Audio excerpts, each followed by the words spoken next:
right, good morning, everybody. Hope everybody's doing well. Obviously got a pink shirt on today, so we're excited about the breast cancer awareness game this week, and appreciate the partnership with Clemson Athletics and trying to create great awareness for breast cancer and breast cancer research. Just a couple things about it.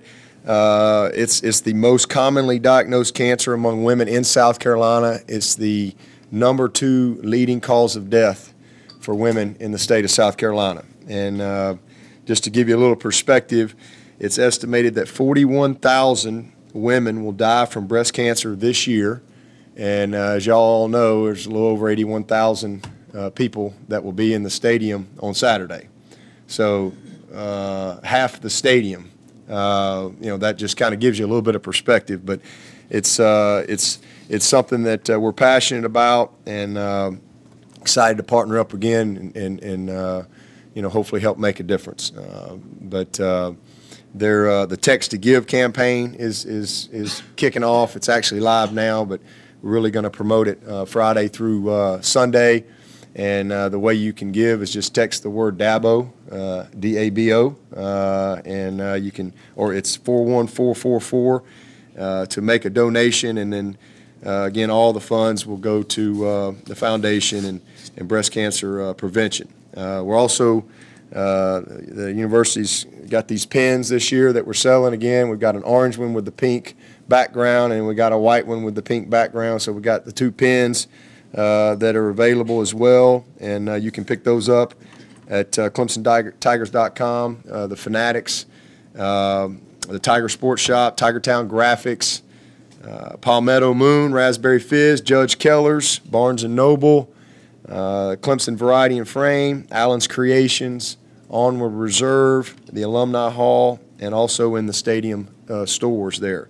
And then Southern Fried Cotton has created a Howlin' for a Cure T-shirt that they're selling to support it as well, and also their Fight Like a Tiger T-shirts. You can get those in the stores and online. And then WCCP, shout out to them doing the Tigers for Tatas. That's another great revenue source. I mean, they've been amazing the last couple of years, and excited about coming by, joining y'all. I guess on Thursday we'll come over there and hang out with y'all for a little bit. So it's just something that we're passionate about, and I appreciate everybody's support, and looking forward to a lot of pink this weekend. Obviously coming off an open date, it's been a really productive open date for us. I think it came at a great time. I go back to 2015. I think our open date was like week 3 or something, and so you don't really know a whole lot about yourself at that point. And then we ended up playing 10 straight games, counting the ACC championship game that year, and this actually worked out great for us because I think we've grown our team the first 6 weeks for sure. We've learned a lot about our team. We've developed some very critical depth. We've seen some young guys that have shown that they can help us win, it's been a very productive first half for sure, being 6-0. But we've got enough video to really study ourselves and to try to improve and give us the best chance going forward in the second half on how to improve. By reflecting and studying each other, crossover study, all that stuff.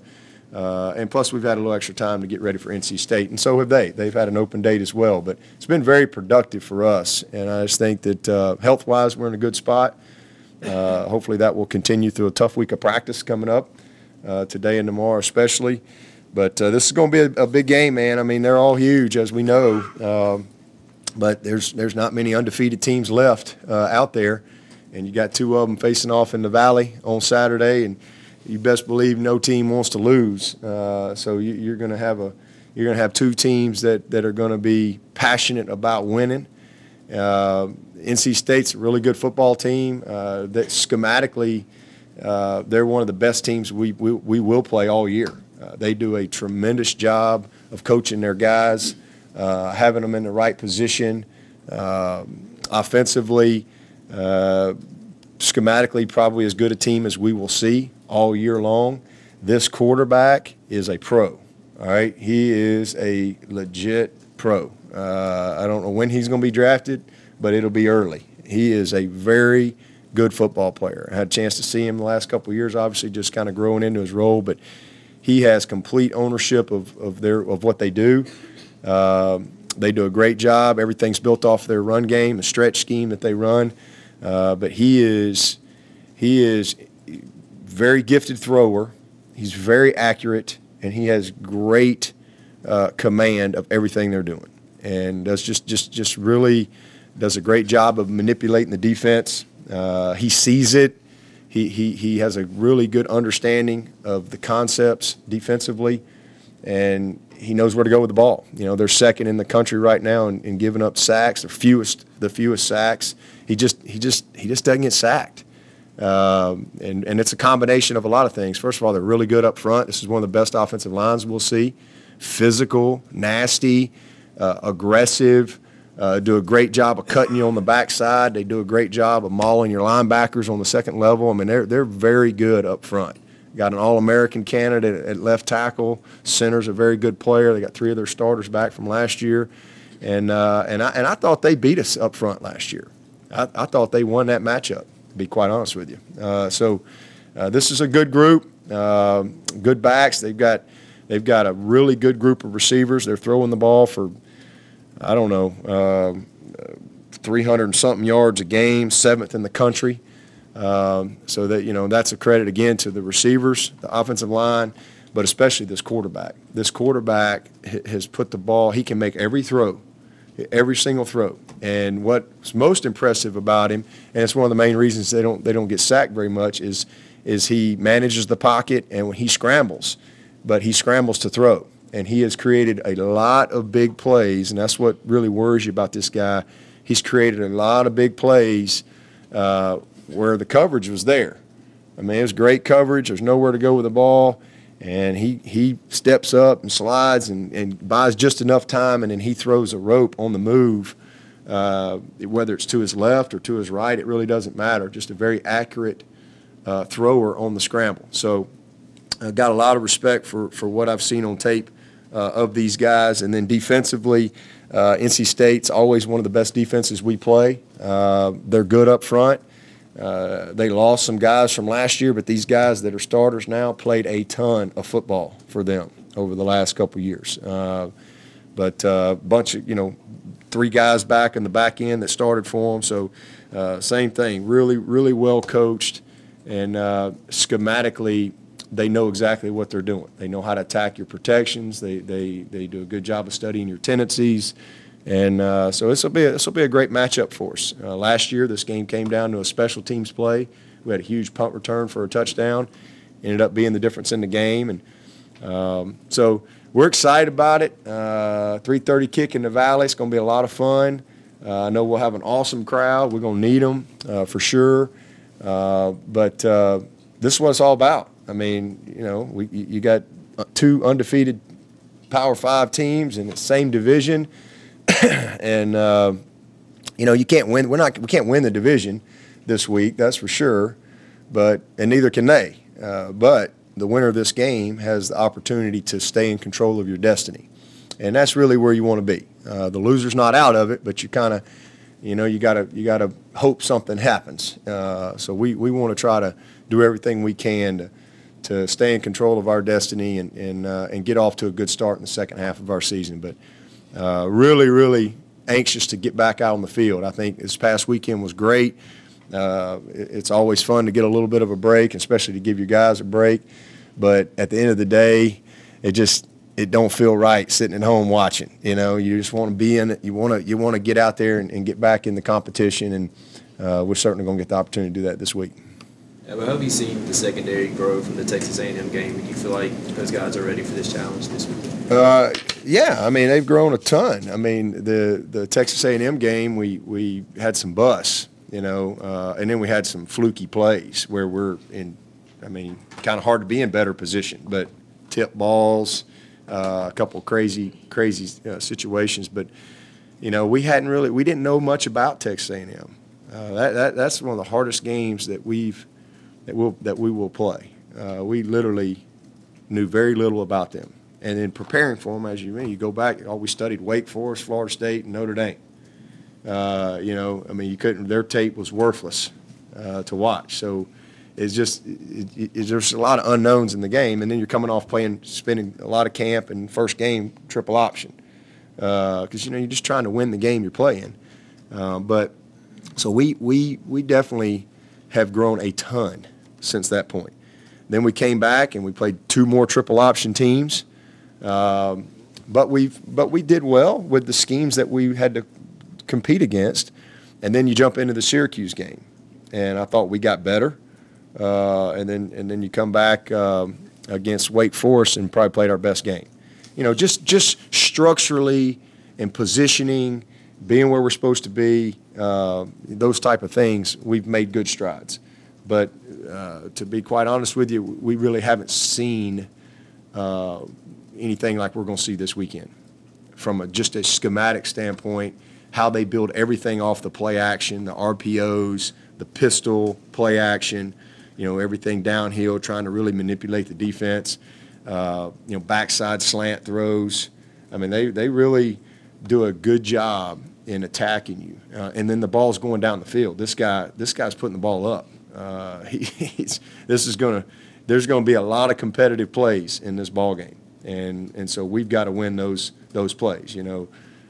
So excited about it. But these guys have improved a ton. We've developed some depth there, and getting Trayvon back is huge for us. Obviously, didn't have to play him in the Wake Forest game, so he's basically had 3 weeks, I guess, to really kind of get back to full strength, and then the development of Denzel and Nolan and Mark and Kyler and Mario. They're just different game 7 than they were game 1 and 2.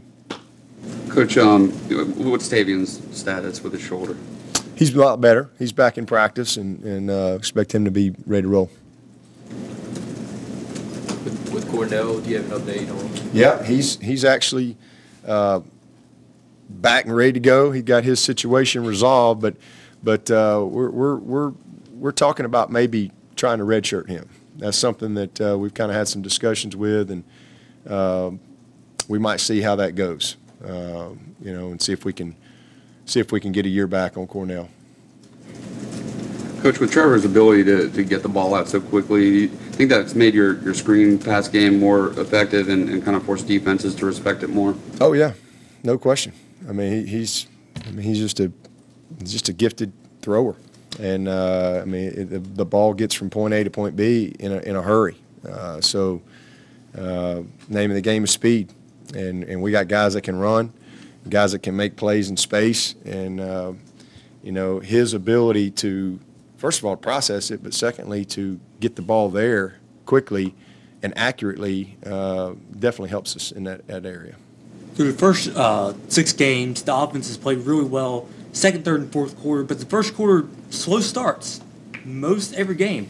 Is there anything that you can attribute that to, or is it just different circumstances? Is there any one reason, or is it just variety of?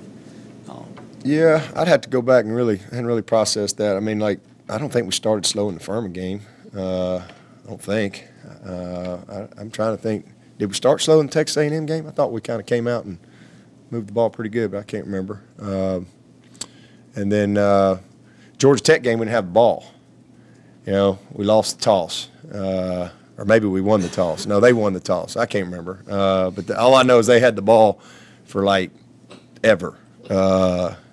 Maybe 8 minutes, 9 minutes, that opening drive. It was a long time.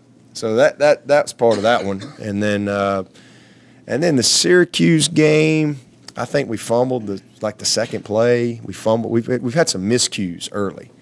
So where we had a missed signal and going the wrong way, and we get a fumbled exchange, maybe play 2 or something like that. I mean, it was early, but we just got out of. We just didn't get in rhythm early, and then we go up to Wake Forest, and I mean we've got a little screen called, and I mean it's exactly what we thought, and ET just got anxious and took his eyes off the ball, he's probably going to run for 15 yards or so. And just then you get behind the chains, and just some missed opportunities, and but I mean, they not go. That's why he played 4 quarters. They're not going. I mean, I've been a part of games where we got off to a fast start and then we stunk the finish. So we just want to win the game. I mean, we want to go out and score every possession. There's for sure, no doubt we want to score every time we get the ball. But sometimes early parts of the games you're trying to get some information. You're trying to learn some things and settle into a game. And we've just had a few miscues here or there. But at the end of the day, I think we're one of the best offenses in the country. We're running the ball really well. We're throwing the ball really well, and statistically, everything points to that. We've just got to be a little more efficient in certain areas, whether it's a penalty or execution, whatever it may be. But our job is to give these guys a chance to be successful, and we're going to continue to do everything we can to make that happen. Jeff, I want to talk in